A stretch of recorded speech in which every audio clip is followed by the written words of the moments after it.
Hello বন্ধুরা, এই যে আমি বাড়ির উঠোনের মধ্যে শাক বুনেছি, এই দেখো কেমন হয়েছে। বলো তো কি শাক?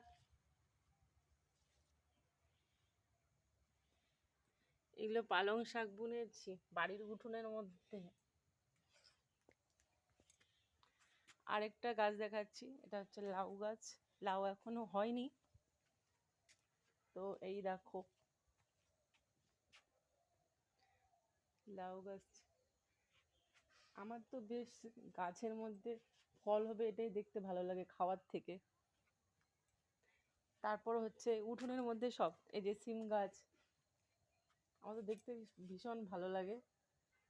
তো কবে হবে জানি না। এই যে ধনে পাতা,